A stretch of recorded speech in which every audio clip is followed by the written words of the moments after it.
Hello विद्यार्थियों, नमस्कार।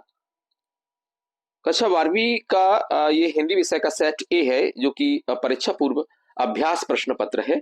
और अभ्यास प्रश्न पत्र के रूप में अपने को सेट आ और सेट बा दो दिए गए हैं।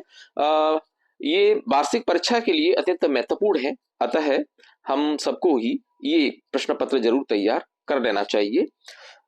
इसमें जो प्रारंभिक निर्देश है वो आप सब लोग पहले पढ़ चुके होंगे, इसलिए बेहतर है हम इसमें आगे जो वस्तुनिष्ठ हैं उन पर चर्चा करते हैं। जैसे इसमें सबसे पहले जो दिया गया है वो है सही विकल्प का चयन कर लिखिए। फिराक गोरखपुरी के अनुसार घुटनों में लेकर माँ बच्चे को क्या करती है। प्राय आपने भी देखा होगा कि माँ जब कोई बच्चा छोटा होता है जो खड़ा नहीं हो पाता है तो उसे अपने घुटनों में लेकर के वो कपड़े पहनाती है। तो इसका सही उत्तर हो गया कपड़े पहनाती है।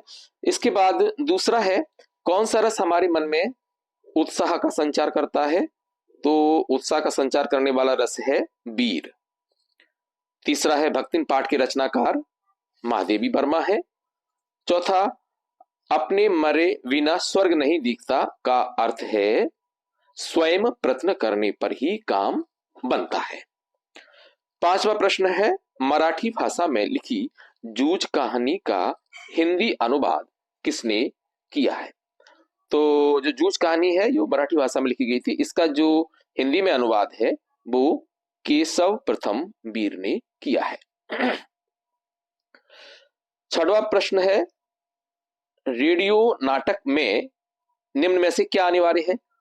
अभिनय तो उसमें देख ही नहीं सकते, रेडियो जो नाटक होता है उसमें, और दृश्य गीत और संवाद। तो इसमें जो सबसे महत्वपूर्ण है वो संवाद है, क्योंकि संवाद के माध्यम से ही अपन रेडियो में जो नाटक है उसका आनंद ले पाते हैं। अब इसके बाद आ जाते हैं अपन रिक्त स्थानों की पूर्ति कर लिखिए। तो पहला है लीपा हुआ चौका अभी गीला पड़ा है, इसमें गीला आएगा सही उत्तर। जिन छंदों में वर्णों की गणना की जाती है वे छंद कहलाते हैं वर्णिक। पहलवान की ढोलक पाठ की विधा है कहानी। हालदार साहब अब भी नहीं समझ पाए वाक्य में भी कैसा शब्द है। ये भी निपात शब्द है। जो शब्द किसी वाक्य में बात में बल प्रदान करने के लिए प्रयोग किए जाते हैं वे निपात शब्द कहलाते हैं। तो इसमें जो भी है वो निपात शब्द है। पांचवा रिक्त स्थान लेखक आनंद यादव की मां धूप में थाप रही थी। तो क्या थाप रही थी, कंडे थाप रही थी। मुद्रण की शुरुआत जर्मनी में हुई। इसके बाद आते हैं निम्नलिखित कथनों के समक्ष सत्य या असत्य बताना है। तो सबसे पहला है मधुशाला बच्चन की प्रसिद्ध कृति है। जी हाँ, बिल्कुल सत्य है। दूसरा संधि अलंकार के प्रयोग से अंत तक संशय बना रहता है। जी हाँ, ये भी सत्य है। लुट्टन बचपन में गाय चराता था। जी हाँ, ये भी सत्य है। काला अक्षर भैंस बराबर का अर्थ साक्षर होना है। जी नहीं, यह असत्य है। काला अक्षर भैंस बराबर उसके लिए प्रयोग करते हैं जो निरक्षर होता है, जो अनपढ़ा होता है। तो ये असत्य होगा। जूझ कहानी गोदान उपन्यास का अंश है, ये भी गलत है। और छठवा कहानी का नाट्य रूपांतरण असंभव है, ऐसा इसमें लिखा है, बताया जा रहा है, लेकिन ये भी गलत है क्योंकि किसी भी कहानी को हम नाट्य में बदल सकते हैं। इसके बाद अपन आते हैं चौथे प्रश्न पर सही जोड़ी का मिलान करके लिखिए। तो श्रृंगार काल जो आमे है स्तंभ बामे आप देखेंगे, दरअसल श्रृंगार काल का एक दूसरा नाम रीतिकाल भी है। तो इसमें जो ख लिखा हुआ है ये रीतकाल, इसके सामने अपन सही करके लिखेंगे। दूसरा बादल राग, ये निराला जी छ में लिखा हुआ है निराला जी, तो इसके सामने निराला जी आएंगे क्योंकि ये कविता इन्होंने लिखी है। वर्ण के बोलने में लगा समय, ये मात्रा कहलाता है, ज में मात्रा। नैहर नंबर चौथा में नैयर है, तो नैयर का मतलब है मायका, गा में लिखा हुआ है मायका, तो नैहर के सामने मायका लिखेंगे। भाव विस्तार, इसको पल्लवन कहते हैं, तो भाव विस्तार के सामने पल्लवन लिख देंगे। सबसे ऊंचा चबूतरा बड़ा बौद्ध स्तूप कहलाता है, और कहानी का केंद्रीय बिंदु कथानक कहलाता है। सातवें के सामने बड़ा कथानक लिख देंगे। इसके बाद है निम्नलिखित प्रश्नों के उत्तर एक एक वाक्य में लिखिए। पहला प्रश्न है दूरदर्शन वाले कैमरे के सामने बैठे अपाहिज से बार बार प्रश्न क्यों पूछते हैं। तो इस प्रश्न का जो सही उत्तर है वो अपन लिखेंगे कि कार्यक्रम को रोचक बनाकर व्यावसायिक लाभ लेने हेतु दूरदर्शन वाले कैमरे के सामने बैठे अपाहिज से बार बार प्रश्न पूछते हैं। ओके, एक बार फिर से सुन ले कि जो दूरदर्शन वाले हैं वो कैमरे के सामने बैठे अपाहिज से बार बार प्रश्न क्यों पूछते हैं, तो इसका उत्तर लिखेंगे, कार्यक्रम को रोचक बनाकर व्यावसायिक लाभ लेने हेतु दूरदर्शन वाले कैमरे के सामने बैठे अपाहिज से बार बार प्रश्न पूछते हैं। दूसरा प्रश्न, विस्तृत कलेवर वाले काव्य को क्या कहते हैं? महाकाव्य कहते हैं। शेर के बच्चे का असल नाम चांद सिंह था। अनाशक्त का क्या अर्थ है? चौथा है, अनाशक्त का क्या अर्थ है? तो अनाशक्त का अर्थ है विषय भोगों से ऊपर उठा हुआ, मतलब जो विषय भोगों से विरक्त हो गया है उसके लिए अनाशक्त शब्द का प्रयोग करते हैं। तो अनाशक्त का अर्थ हो गया विषय भोगों से ऊपर उठा हुआ। तकनीकी शब्द अंग्रेजी के किस शब्द का हिंदी पर्याय है? तो तकनीकी शब्द अंग्रेजी के टेक्निकल टेक्निकल टेक्निकल शब्द अंग्रेजी का जो शब्द है उसका यह हिंदी पर्याय है। छठवा, रोजी रोटी की तलाश में आए यशोधर पंत को किसने शरण दी? तो इसका उत्तर लिखेंगे कृष्णानंद पांडे। और सातवां प्रश्न इसमें जो पूछा गया है वो है डेडलाइन किसे कहते हैं? तो इसका उत्तर लिखेंगे, वह है अवधि जिसके बाद समाचार छपता है, डेडलाइन कहते हैं। मतलब वह अवधि होती है जिसके बाद अगर कोई समाचार आता है तो वो फिर छापने में उस दिन शामिल नहीं किया जाता है। मतलब एक निश्चित समय होता है जब तक समाचार प्राप्त किए जाते हैं और फिर उसके बाद समाचार छपना शुरू हो जाते हैं। तो एक वह अवधि जिसके बाद समाचार छपना प्रारंभ हो जाते हैं वो समाचार के लिए डेडलाइन कहलाती है। प्रश्न क्रमांक छठवा, ये जो दो अंक की प्रश्न है, कवि हरवंश राय बच्चन को यह वास्तविक संसार क्यों अच्छा नहीं लगता? इसका उत्तर लिखेंगे, कवि हरवंश राय जो बच्चन है उनको संसार की अपूर्णता दिखाई देती है, अर्थात संसार की अपूर्णता होने के कारण हरवंश राय बच्चन को यह वास्तविक संसार अच्छा नहीं लगता। इसमें अथवा में दिया गया है कि दिशाओं को मृदंग की तरह बजाने से क्या तात्पर्य है? तो इसका उत्तर है, छत की चारों दिशाओं से दौड़ते खेलते बच्चों की आवाजें दिशाओं के मृदंग की तरह लगती हैं। एक बार फिर से सुन लेंगे, छत की चारों दिशाओं से दौड़ते खेलते बच्चों की आवाजें दिशाओं के मृदंग की तरह लगती हैं। प्रश्न क्रमांक सातवां, नई कविता के दो कवि एवं उनकी एक एक रचना का नाम लिखिए। तो नई कविता के कवि जो आपके सिलेबस में भी है, पाठ में है, जैसे कुंवर नारायण, ये नई कविता के कवि है और इनकी रचना हो गई आत्मजयी। दूसरे कवि रघुवीर साह ले लीजिएगा, रघुवीर साह की रचना है सीढ़ियों पर धूप में। इस तरह से ये दोनों कवि हो गए। अथवा में प्रगतिवाद के दो कवि और उनकी एक एक रचना पूछी गई है। तो प्रगतिवादी कवि में आप सूर्यकांत त्रिपाठी निराला की कुकुरमुत्ता लिख सकते हैं। कुकुरमुत्ता जो कविता है वो प्रगतिवादी कविता है। वैसे तो सूर्यकांत त्रिपाठी निराला छायावादी कवि भी है। तो इस तरह से प्रगतिवादी कवि में सूर्यकांत त्रिपाठी निराला लिखकर इनकी एक रचना कुकुरमुत्ता लिख देंगे और दूसरे कवि त्रिलोचन ले लेंगे जिनकी रचना का नाम मिट्टी की बारात। प्रश्न क्रमांक 8 में देखें, ओज गुण का एक उदाहरण लिखना है। तो ओज गुण का एक उदाहरण बहुत ही सरल है जो वीर रस में भी जिसका एग्जाम्पल लिखा जाता है। बुंदेले हर बोलों के मुख, हमने सुनी कहानी थी, खूब लड़ी मर्दानी, वो तो झांसी वाली रानी थी। प्राय सभी विद्यार्थियों को यह याद होगा। इसके बाद अथवा में बिंब कितने प्रकार के होते हैं? तो विद्यार्थियों बिंब 4 प्रकार के होते हैं। दृश्य बिंब, श्रव्य बिंब, विचार बिंब और भाव बिंब। इसके बाद प्रश्न क्रमांक 9 पे आ रहे हैं। 9वां प्रश्न है, विरोधाभास अलंकार की परिभाषा उदाहरण सहित लिखिए। तो विरोधाभास अलंकार की परिभाषा है, काव्य में जहां वास्तविक विरोध न होते हुए, काव्य में जहां वास्तविक विरोध न होते हुए विरोध का आभास होता है, वहां विरोधाभास अलंकार होता है। इसके उदाहरण में लिख देंगे, ज्यों ज्यों बूढ़े श्याम रंग त्यों त्यों उज्ज्वल होए। ज्यों ज्यों बूढ़े श्याम रंग त्यों त्यों उज्ज्वल होए। अथवा में सोरठा छंद में कितनी मात्राएं होती है उदाहरण सहित लिखना है, तो इसमें सोरठा छंद में लिख देंगे कि यह दोहा छंद का उल्टा होता है। इसमें 11-13 के क्रम से 24-24 मात्राएं होती हैं।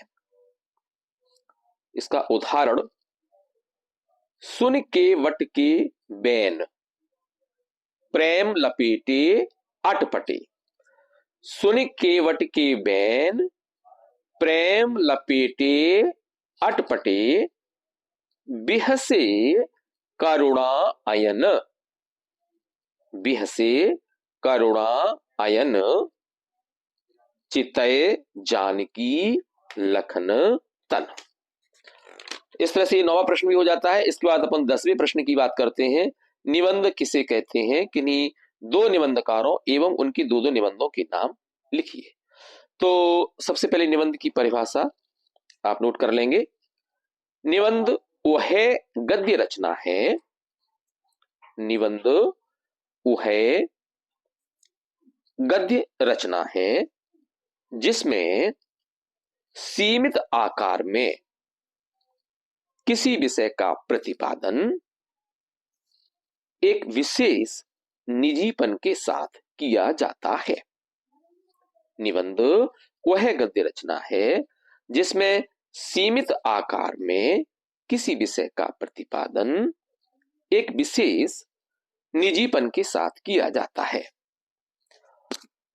अब इसमें लेखक और उनकी दो रचनाएं निबंध, जैसे रामचंद्र शुक्ल ये निबंधकार हैं, इनका एक निबंध है भय और कॉमा लगा के लिख देंगे क्रोध। ये दो इनकी निबंध की रचनाएं हो गई। दूसरे निबंधकार आप ले लीजिएगा हजारी प्रसाद द्विवेदी, तो इनके दो निबंध लिख देंगे शिरीष के फूल और कॉमा लगाकर अशोक के फूल। इसमें अथवा में गद्य की विधाओं को प्रमुख एवं गौड़ विधाओं में वर्गीकृत करके लिखना है। तो जो गद्य की जो प्रमुख विधाएं हैं इसमें आता है निबंध, कहानी, उपन्यास, एकांकी, नाटक और आलोचना। ये 6 जो विधाएं हैं वो प्रमुख विधाएं हैं। एक बार फिर से सुन लेंगे, निबंध, कहानी, उपन्यास, एकांकी, नाटक, आलोचना। और जो गौड़ विधाएं हैं उसमें जो आती हैं वो है जीवनी, आत्मकथा, रेखाचित्र, संस्मरण, डायरी, रिपोर्टाज, यात्रा वृतांत और भेंट वार्ता।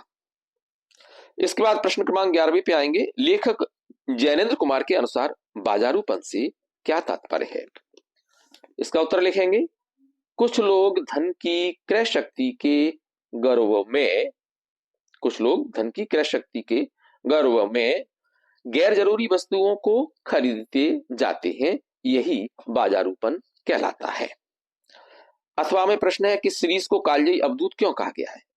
इसका उत्तर लिखेंगे, जिस प्रकार अवधूत सुख दुख में समान भाव से जीवन का आनंद लेते हैं, उसी प्रकार शिरीष प्रचंड गर्मी में भी हरा भरा बना रहता है, इसलिए शिरीष को कालजयी अवधूत कहा गया है।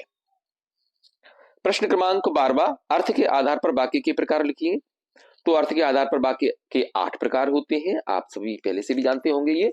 पहला विधिवाचक, दूसरा निषेधवाचक, तीसरा आज्ञार्थक, चौथा प्रश्नवाचक, पांचवा विस्मयादि बोधक, छठवां इच्छा बोधक, सातवां संदेह सूचक, आठवां संकेतवाचक। इस तरह से ये अर्थ के आधार पर वाक्यों के 8 प्रकार हो गए। और अथवा में पूछा गया कि राजभाषा किसे कहते हैं? किन्हीं 2 राज्यों की राजभाषा लिखिए। तो इसका उत्तर लिखेंगे, राजभाषा की परिभाषा में लिख देंगे कि राजकीय कामकाज की सरकारी भाषा राजभाषा कहलाती है। राजकीय कामकाज की सरकारी भाषा राजभाषा कहलाती है। जैसे मध्य प्रदेश की राजकीय भाषा हिंदी है तथा महाराष्ट्र की राजकीय भाषा मराठी है। प्रश्न क्रमांक 13 पे आ जाएंगे। निम्नलिखित वाक्यों को निर्देशानुसार परिवर्तन कर लिखिए। पहला है, वह भाग्यवान स्त्री नहीं है। इसको विधि सूचक वाक्य में लिखना है। अब विधि सूचक वाक्य का मतलब होता है विधेयवाचक वाक्य या सरल वाक्य। तो वह भाग्यवान स्त्री नहीं है, इसमें नहीं जो शब्द है वो हटा देंगे। तो विधि सूचक वाक्य में क्या लिखेंगे, वह भाग्यवान स्त्री है। दूसरा वाक्य, शिक्षक के कक्षा में आते ही छात्र खड़े हो गए। इसे संयुक्त वाक्य बनाना है। तो संयुक्त वाक्य बनाने के लिए इस वाक्य में इसको वाक्य को दो भागों में तोड़ करके और मध्य में और जो शब्द है उसको जोड़ देंगे। तो कैसे लिखेंगे, शिक्षक कक्षा में आया और छात्र खड़े हो गए। इसके बाद अथवा में जो दिया गया है कि लोकोक्ति किसे कहते हैं, उदाहरण सहित लिखिए। तो आपके इस पेपर में एक लोकोक्ति का उदाहरण दिया भी गया है, अपने मरे बिना स्वर्ग नहीं दिखता। तो ये उदाहरण लिख देंगे। और अगर लोकोक्ति की परिभाषा लिखना है तो बहुत ही आसान है। लोक में प्रचलित प्रसिद्ध उक्ति या कथन लोकोक्ति कहलाती है। लोक में प्रचलित प्रसिद्ध उक्ति या कथन लोकोक्ति कहलाती है। इसके बाद 14वां प्रश्न है, यशोधर बाबू के चरित्र की कोई दो विशेषताएं लिखिए। तो यशोधर बाबू के चरित्र की दो विशेषताएं आपको बताए दे रहे हैं। पहली विशेषता में आप लिख देंगे कि यशोधर बाबू परंपरावादी है, उन्हें पुराने रीति रिवाज अच्छे लगते हैं। दूसरी विशेषता, प्रवचन सुनना, संध्या पूजन करना व मंदिर जाना उनके धार्मिक स्वभाव को सिद्ध करता है। इस तरह से ये हो गया यशोधर बाबू के चरित्र की दो विशेषताएं। अथवा में पूछा गया है कि जूझ कहानी के आधार पर आपको कौन कौन से जीवन मूल्य ग्रहण करने की प्रेरणा मिलती है, लिखिए। तो इसमें मुख्य रूप से जो संघर्ष का जो जीवन मूल्य है उसकी हमें प्रेरणा मिलती है। तो आप लिख देंगे कि हमें जूझ कहानी से संघर्ष के जीवन मूल्य को ग्रहण करने की प्रेरणा मिलती है। इसके बाद 15वां जो प्रश्न है, कहानी लेखन के उद्देश्य। तो इसमें कहानी लिखने के दो उद्देश्य लिख देंगे। पहला, कल्पनाशीलता का विकास करना, और दूसरा लिखेंगे समझ के साथ साथ आदर्श मूल्यों को स्थापित करना। अथवा में प्रिंट माध्यम की प्रमुख विशेषताएं लिखिए।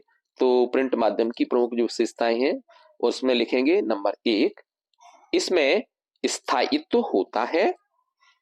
दूसरा, इसे कई बार किसी भी क्रम में पढ़ा जा सकता है।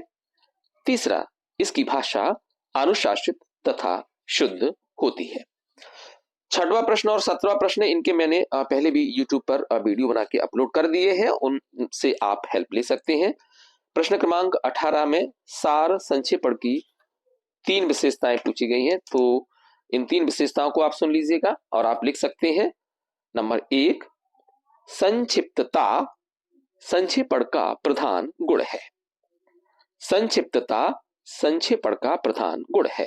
दूसरा, संक्षेपण को स्वयं में पूर्ण होना चाहिए।